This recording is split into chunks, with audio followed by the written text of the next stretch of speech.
조인섭 변호사의 상담소.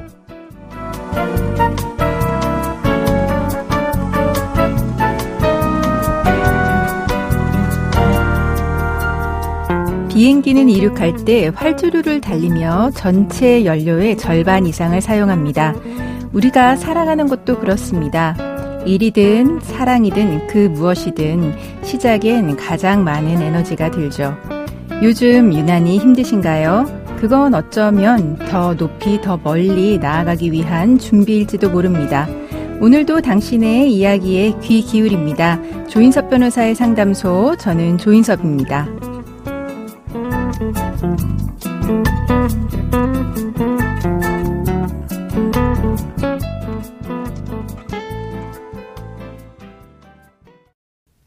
당신을 위한 로하우스 조담소 우진서 변호사와 함께합니다. 안녕하세요. 안녕하세요. 법무원 신세계로의 우진서 변호사입니다. 오늘의 고민 사연은 어떤 내용일까요? 저는 공립초등학교 교사이고 아는 사람 소개로 남편을 만났습니다. 남편은 사업가였는데 여유롭고 유머러스한 모습에 끌려서 결혼을 했죠.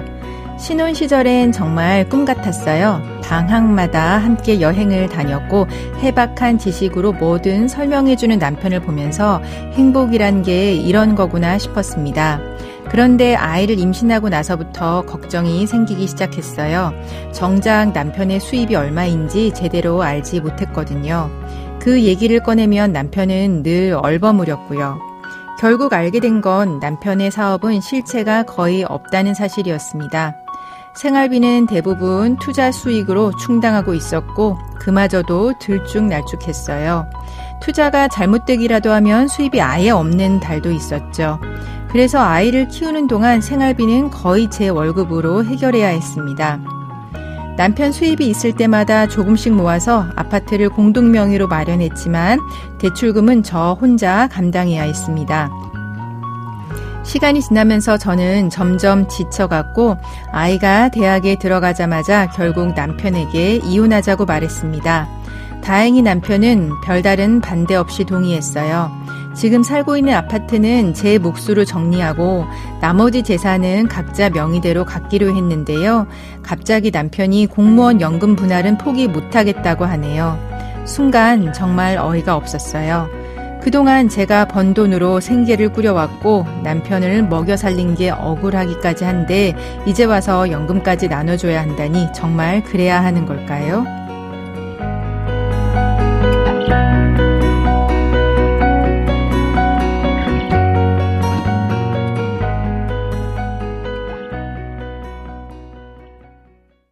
조인섭 변호사의 상담소 공립초등학교 선생님으로 재직하는 분의 사연이었습니다. 결혼 생활 내내 이제 실질적인 가장으로 지내오셨고요. 그러다가 이제 자녀가 대학생이 되니까 바로 이혼을 결심하셨습니다. 그런데 이렇게 자녀가 성인이 되자마자 기다렸다는 듯이 이혼하는 분들 많더라고요. 네, 그동안 성격 차이나 여러 가지 차이가 있지만 아이를 보고 참는다 이런 이야기도 많이 하시는데요. 네. 그러다가 아이가 대학생이 되면 요새는 보통 나가서 자취를 하는 경우도 많다 보니 요 시기에 맞춰서 이혼을 결심하시는 분들이 많으신 것 같습니다. 그러게요. 수능이 끝나기만을 기다렸다 이런 분들 꽤 있으시거든요. 그렇죠? 근데 지금 이제 연금이 문제가 되고 있습니다. 그 이혼할 때 상대방이 나중에 받게 될 연금 이제 분할이 가능한데요. 그래서 다툼이 일어나기도 합니다. 그러면 이제 국민연금이랑 공무원연금 어떤 조건일 때 이제 분할이 될까요? 네. 공무원은 공무원연금법에 따라서 일반적으로는 국민연금법에 따라서 받게 되는데요. 모두 공무원연금법에 따를 때는 공무원 재직기간 중 혼인기간이 5년 이상인 경우 네. 이혼 시 재직기간 중 혼인기간에 해당하는 연금액의 2분의 1을 배우자에게 지급하도록 되어 있고요.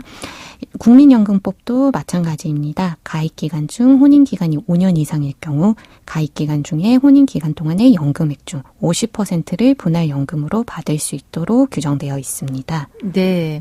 그런데 이제 50% 50% 이제 연금 나눌 때 이제 절반이라고 이제 이야기를 하니까 많은 분들이 상대방이 매달 받는 연금의 절반을 이제 받을 수 있는 거라고 생각하는 분들이 많습니다. 근데 이제 실제로는 그게 아니라 상대방이 공무원으로 일한 전체 기간 중에서 혼인 기간과 이제 중복되는 기간에 대해서만 반을 받으시는 거죠?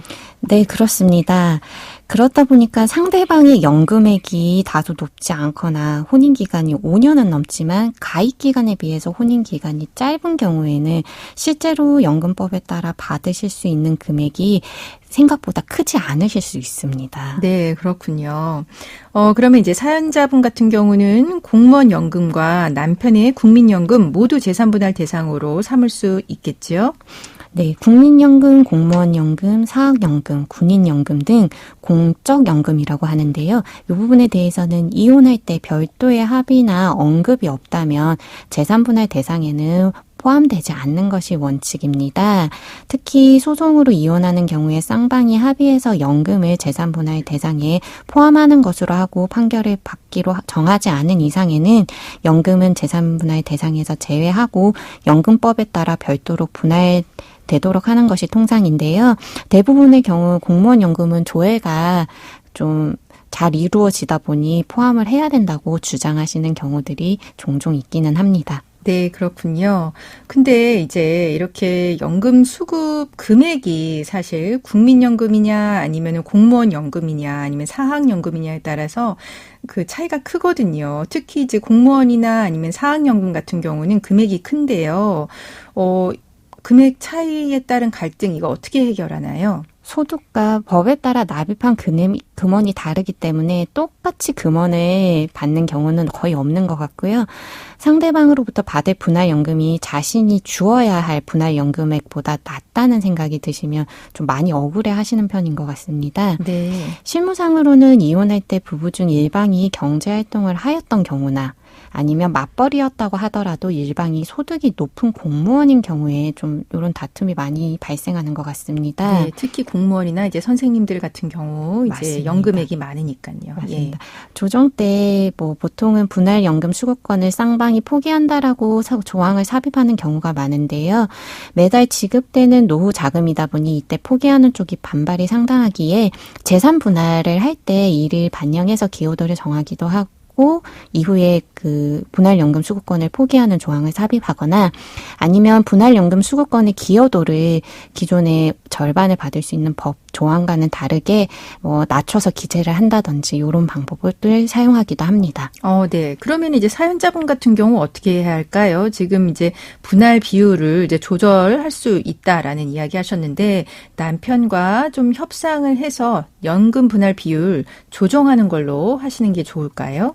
네, 사실 별도로 두 분 사이에 정한 것이 없다면 법에서 정해진 비율대로 상대방이 연금 분할 수급 청구권이 발생하게 되기 때문에 나머지 법에서 정한 조건을 충족한다면 상대방이 연금의 일부를 분할연금으로 받으실 수 있는 부분이라 차라리 대화를 하셔서 법에서 정한 비율보다 좀 더 낮게 상대방에게 지급하는 쪽으로 대화를 유도해 보시는 게 더 나을 것으로 보여집니다.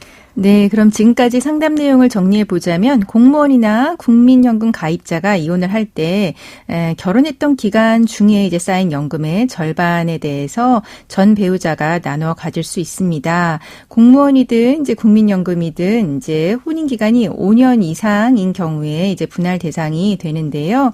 이때 전체 연금의 절반을 나누는 것이 아니라 혼인 기간 중에 쌓인 연금에 대해서만 이제 분할이 되게 됩니다. 연금 분할 때문에 다투는 일이 생기면 분할을 포기하는 대신에 다른 재산을 더 받거나 조정 과정에서 합의해서 금액을 조정하는 경우도 있고요.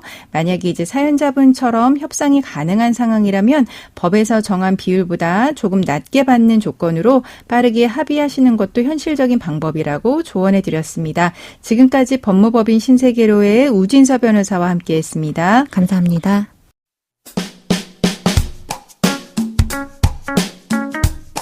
알아두면 쓸데있는 법률 이야기 알쓸법 시간입니다. 최근에 온라인 명품 플랫폼들이 공정거래위원회의 제재를 받게 됐습니다. 할인 행사를 계속하는데도 곧 끝날 것처럼 거짓으로 광고했다는 건데요.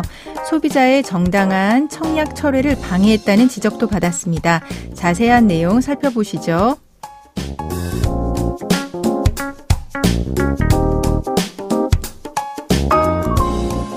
온라인 쇼핑을 하다 보면 초특가, 타임세일, 세일이 곧 끝나요 같은 문구를 자주 보게 됩니다. 괜히 지금 당장 사야 할 것 같은 느낌이 들죠. 그런데 최근 일부 온라인 명품 플랫폼들이 이런 광고로 소비자들을 속인 사실이 드러났습니다. 실제로는 늘 할인 중인 제품이면서도 마치 시간이 얼마 남지 않은 특별한 세일인 것처럼 광고한 건데요. 공정거래위원회는 이런 식의 거짓 과장 광고가 소비자를 오인하게 할 수 있다고 보고 해당 업체들에게 시정명령과 함께 약 1,500만 원의 과징금을 부과했습니다.